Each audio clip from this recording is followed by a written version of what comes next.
Hi everyone, my name is Gaurav and welcome to my channel Tweaked Dev. Today we will be looking at Node.js and build a REST API using it. So let's understand what Node.js is. Node.js is an open source cross-platform JavaScript runtime. Let's look at each of these terms individually. So by open source, it means that the source code can be viewed by anyone. It is open to public and anyone can view it. By cross-platform, we mean that it can run across multiple platforms, whether it is Windows, Linux, or Mac OS, and it is a JavaScript based. It provides a JS runtime environment, which means that you can write code in JavaScript, and Node internally uses the V8 engine, which allows it to execute JavaScript. Okay, now let's take a look at how we can install Node.js. So to do that, you can visit nodejs.org. You can download a particular version from here. Once it has been downloaded, you have the option to you can download it from nodejs.org. Once it has been downloaded, you will have access to multiple commands, which are node and npm. I have this already set up in my system, so let's take a look. Alright, so if all is working well, then you should have access to this command node-v, which should give you the version which is there. I already have it installed on my machine and this is the version. And similarly, you should also have access to npm. And if you run this command, it should give you the version for npm. Alright, so if everything has been set up correctly, if the installation has worked fine, then both of these commands should work for you. Now npm is short for Node Package Manager. It allows us to manage and install the dependencies of our project, and I'm using VS Code as the editor. You can use any other editor as well. So let's take a look at how Node.js allows us to execute JavaScript. Here I have a file app.js, and we have a function sum, which basically adds two numbers and returns their sum, and then we are logging this result. We are calling the function sum, we are passing the values 2 and 5 and logging that to the console. In order to run a JavaScript file using Node, you can use the node command and pass the name of the file that you want to execute. Once we do that, you can see that we're getting the result as 7, which is the sum of 2 and 5. So as I mentioned that using Node.js, since it uses the V8 engine as the JavaScript engine, which allows us to execute JavaScript. All right, and now that we know that we can execute JavaScript, let's take a look at some of the features which are available in Node.js. So it is very easy to create a web server using Node.js. Let's take a look at how we can do that. I'll create a file called server.js. Rather, I'll call it as server.mjs because I want to use ES6 based modules. Right, so in that case, I need to provide the extension as mjs. To create a simple HTTP server, we need to import HTTP from the built-in HTTP module. Okay, certain modules are built in and you have direct access to them. And then let's create a variable called host name. Let's give the value as 127.0.0.1. This is the local host or the loopback address, and let's open let's make our server listen to port number 9000. Okay, let's create a server. So we will say http.create server. It receives a request and response as parameters to the callback function. Whenever a request is coming to the server, this callback function will be called. We'll get the request information in this object and we can send the response using this object. All right, so what we want to do is when the request comes, we want to set the status code to 200 and we want to say response.setHeader. We want to send some text content, so we will say content type text /plain, and then we want to say response.end and we want to send the response as hello node.js. Right, we want the server to start listening on port which we have provided port which we have set over here and the host name over here. And once the server has started listening, we are passing a callback function over here. So once the server starts listening on the provided port and host name, we'll just log to the console that server is running on host name and the port which we have assigned to it. So let's execute this file. So we'll say node server.mjs. You can see that it is giving us the statement server is running on this address. And let's go back to the browser to check if it is working. So we will try and access local host 9000. Once we execute this, you can see that we're getting the response as hello node.js. So this is how you can create a very simple web server using node.js. All right, so now that we know how to create a basic server, let's build a REST API which allows us to create products and get their details. All right, so we will create some endpoints which allow us to create product entries, get products, and search a product by its name. All right, and we'll use a JSON file as our database, and we will be writing the created products into that file and reading from that file. So let's get started. I'm creating a folder over here, one for the controllers, and let's create another folder for the JSON file, and let's create products.json over here, and let's create a products controller. Okay, and within the server, whenever we are getting a request, we want to redirect to the particular controllers function. All right, okay, so let's handle that now. So let's take the let's get the method and the URL from the request object. Based on the type of method and the URL that we are getting, we will be passing the request to the products controller's individual method, which will take care of that particular request. All right, so we're basically writing specific request handlers within our controller. All right, okay, so if the URL equals API /API/product and the method is post, we want to return the create product handler, which will take care of this request and send a response. Let's create a function over here. Okay, const create product equals, it gets the request and it will send back a response, and we'll add the logic over here later on. Let's export this. So we'll export create product. Similar to this, let's create other handlers as well. So we want to get all products. So when that request comes, we'll be sending the response for this as well.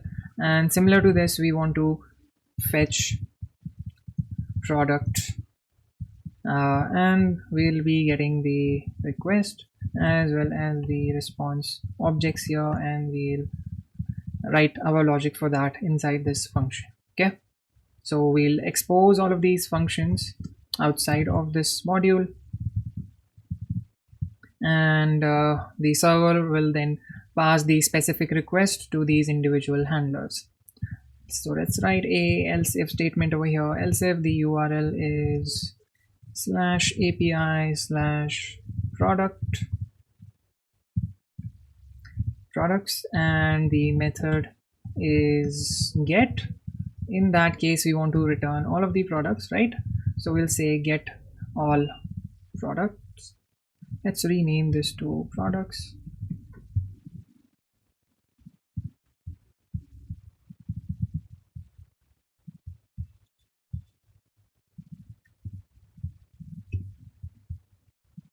Similarly, we need to import create product and then fetch product, right? and we'll pass it the request as well as the response objects. Else if URL equals slash API slash, rather than equals, let's just check that if it includes slash API slash product, okay, because we'll be sending the name of the product as part of the query string, so that is why we are writing it like this. And the method is get. We want to redirect this request to fetch product, and this will get the request as well as the response objects. Else if none of these URLs match, then we will say response dot status code equals 404, okay, and we'll say response dot set header content type. We'll send a JSON response, so we will specify application slash JSON, and then what we want to do is we want to say response dot end, and we'll just say JSON dot stringify. We will send a message which is route not found. Let's try and execute this inside Thunder client. So if you do not have it installed, you can search for it. It is this particular VS Code extension which allows us to execute REST APIs right from VS Code. I already have it installed. Once it is installed, you should see the symbol. And let's create a new request. I already have one, and let's try and call it. Is the server running? No, the server isn't running, so let's run the server and let's send our request. You can see that it's giving us the message route not found, okay, and the status code is 404. Now since we have the basic setup ready, let's try and call this, let's try and create a product. So the first thing is that to create a product, let's take a look at how our request will be sent. Let's go to Thunder client, let's create a new request, http local host 9000, and we want to say slash API slash product, and this should be a post one. Let's set some information in the body. We want to specify a JSON object here. We want to say names, for example iPhone 14, and we'll just set a price which is say 79,000 bucks. All right, let's add a log statement over here. Log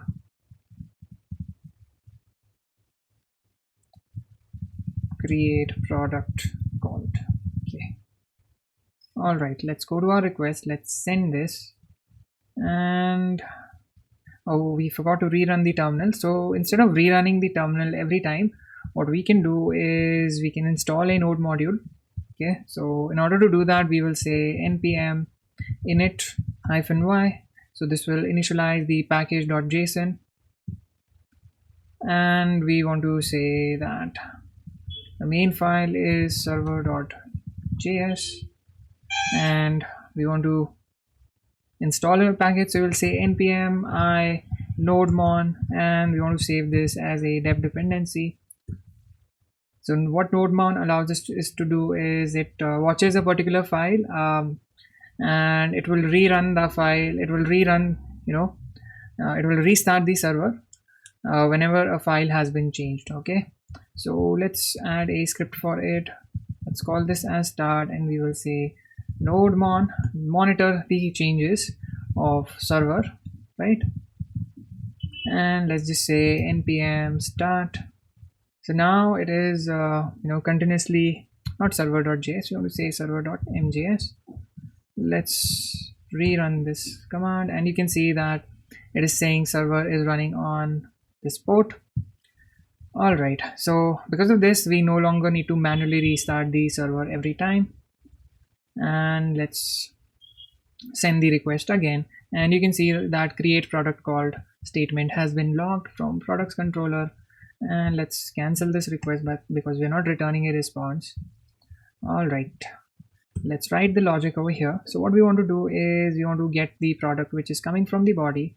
So we will say let product equals request.body. Now request.body isn't directly accessible to us, so we need to write a certain implementation which allows us to extract the data from the body. Let's do that now. So let's create a method const get body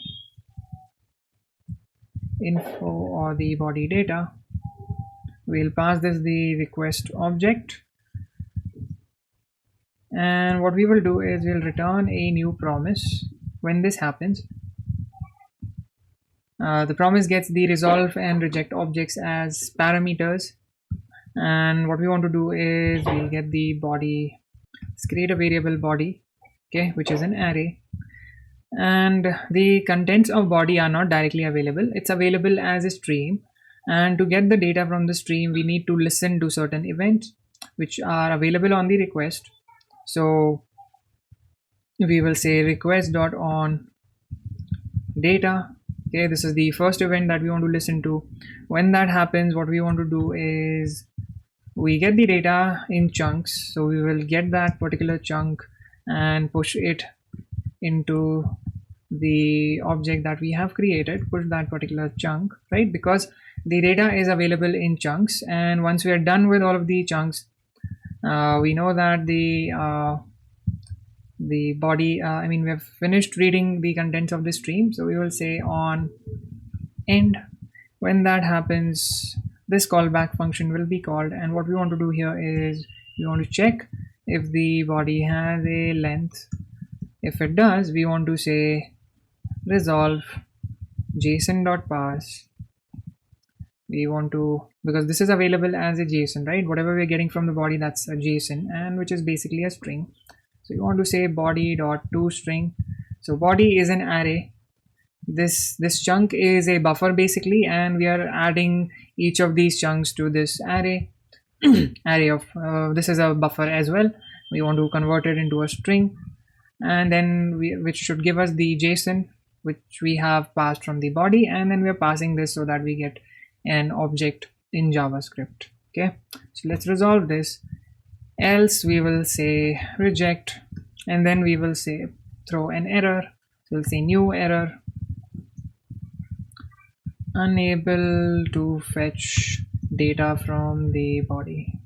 All right, and then what we will say over here is that get body data, and we'll pass it the request. We know that we're sending a product inside the body. Then the next thing that we want to do is since this is an asynchronous function, we need to write await, and since we have used await, this needs to be asynchronous, right? And once we have the product available, what we want to do is we want to say product.id equals, we want to assign it a random ID using the crypto module. So we'll say crypto.random UUID. Now this is available directly, so we can import it. We'll say import crypto from crypto. So this module is built in NodeJs, and this will generate a UUID. And then what we want to do is we want to read the existing products from the file, right? This JSON file. So let's do that now. So we'll say const products equals read file. If there is no data coming from the file, we'll just assign it a empty array. Let's create a function over here called read file.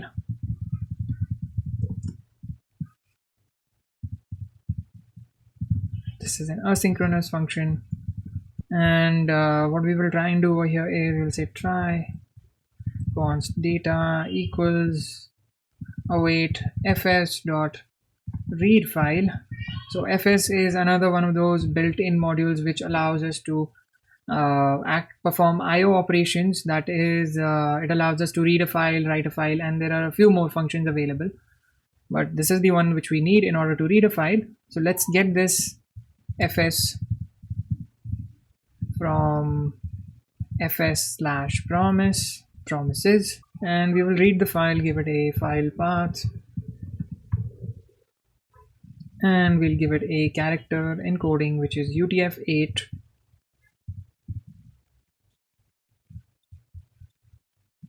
We need to pass this as an object encoding UTF-8, and once the data is available, we will just return it in its JSON in the object format. So we'll say return.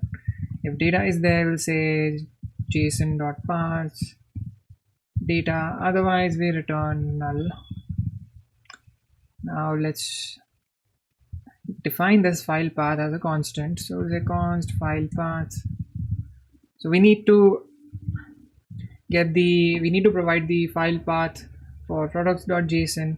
So in order to do that, we'll make use of certain properties. So we will say we need a few other variables, which is __ file name. So we are getting that from the file URL to path function, which is coming from another built-in module from the URL package. We'll say file URL to path, and here we'll say import.meta.url. So this will give us the name of this file, and we need to get the directory, right? Directory name. So we'll just say path.dir name, and we'll pass it the file name. We have to do all of this because we are using ES6 modules, and in order to use the path.directory name function, we need to import path. So we'll say import path from path, which is another built-in package in Node.js. And to get the file path, we will just say path.join, which will pass it the directory name, and then we will just append it will join both of these paths. So we want to go up a level from here, go inside the data folder and get products.json like this. So this is the file path which we will be passing over here while reading the file.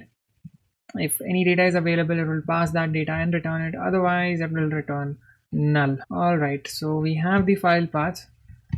Okay, so we have read the file. Once we have read the file, what we want to do is we want to create an updated list of products. We'll say const updated products equals whatever were the existing products, and we want to append the new product to this. So we'll specify product over here, which is this one coming from the body. And then what we want to do after this is we want to write this information using the write file function. So we will create a method for that as well. So const write file. This is an async method as well. We'll give it the data that we want to write in the file, and then what we will do is we will try. We'll say return fs.write file. We'll give it the file path, and then we want to specify the data as JSON. So we'll say json.stringify data, and we want to format this data, right? So it should include 2 spaces so that it's easy to view within this JSON file. So we are doing that over here, and then we want to specify a flag that this particular write operation has read write access, as well as it will create a new file if the file hasn't already been created. And then if there is any error in this implementation, we are just saying catch the error and throw the error. And once all the updated products are there, we'll write this. So we will say await write file. We'll pass it the updated products, and then we'll say response.set header, and we will say content type is application slash JSON, and we'll say this.end JSON.stringify, which is the nothing but the updated products. Okay, it's saying that missing catch or finally after try. Where are we missing that? Yeah, we need to catch the error over here. So catch error console.log error, like this. Alright, so server has been restarted. There are no longer any errors. Let's try this out, whether this functionality is working or not. Go to our new request. We'll click on send. Create product, no trace to know where the warning was. It is saying there's an unhandled. It is saying there's an unhandled rejection. Let's see, where is this coming from? MJS line number 29, products controller, giving us an exception for unhandled promise. Let's try and debug this.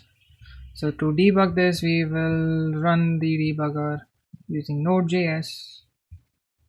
Alright, we need to stop the server.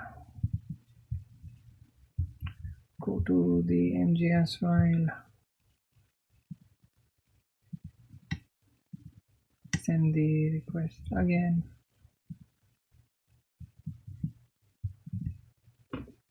So we got the product from the body, generated an ID. Let's call read file. It's just given us nothing. Oh, we forgot to write await over here. Okay. So we need to await the response, right? And let's rerun the server. We'll say npm start. All right. And let's send the request again. And we're getting this as the response. Let's check out our products.json file. You can see that the response has been written over here. So we have been successfully able to create a file, create a entry into this file, and let's see if we can write another product. So iPhone 13, and the price is say 69,000 bucks.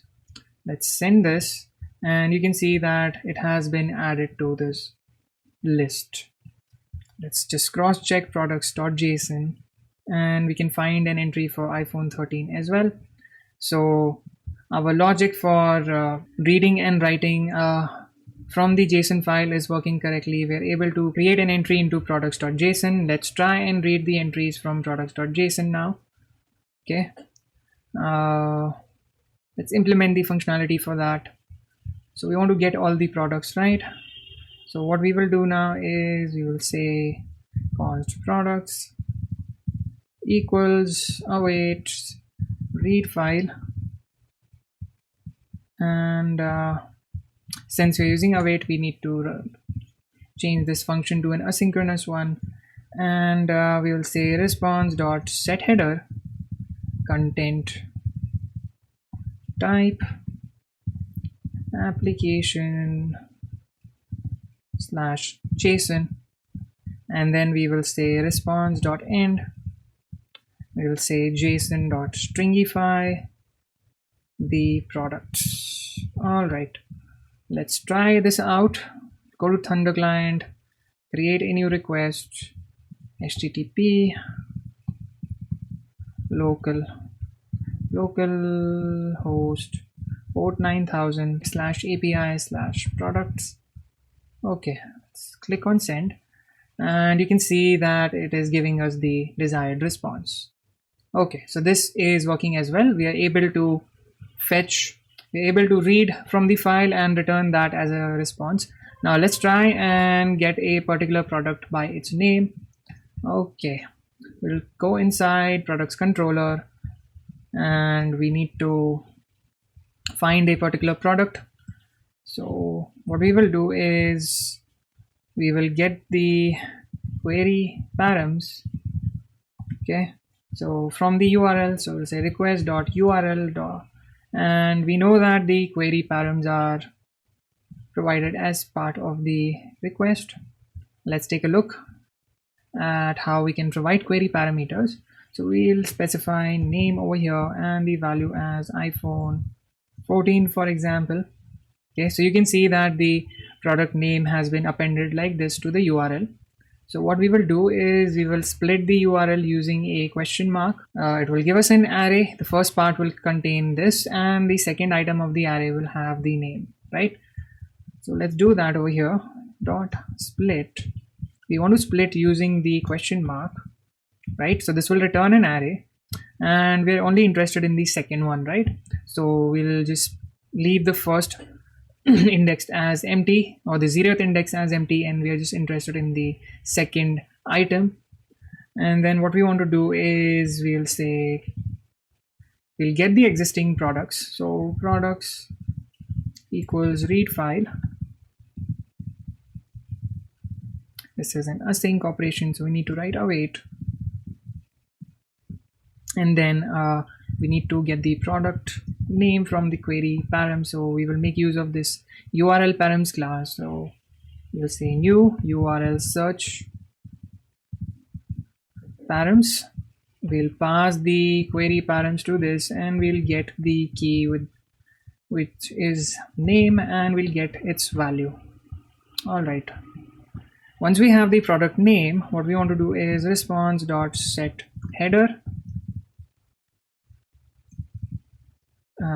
We'll do this later on. Actually, what we want to do now is we want to find the product. So say const found product equals products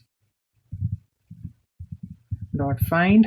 Since this is an array, we'll find a particular product. We'll say prod dot name dot to lowercase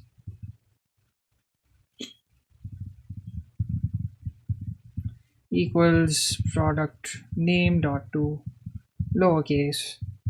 If both of them, if we find a product with the matching name, then we'll store it in this variable. Then we'll just set the response, we'll set the header, the content type as application /JSON, and what we will do here is we'll say response.end, and we will say json.stringify the found product. All right, let's save this. Let's go to our client and let's try this request. So we specified iPhone 14, so it gave us the matching product. Let's change this to 13. We're getting a response for that as well. Let's change it to 12. So now we're not getting any response, right? So this is working correctly as well. So that is how you can create a simple REST API using Node.js. We also learned how we can read from a file and write to a file using the FS module in Node.js. So all the resources which I have used to create this tutorial have been linked in the description. And if you found this video useful, you can like it and you can subscribe to this channel. Thanks for watching this video, and I'll see you another time.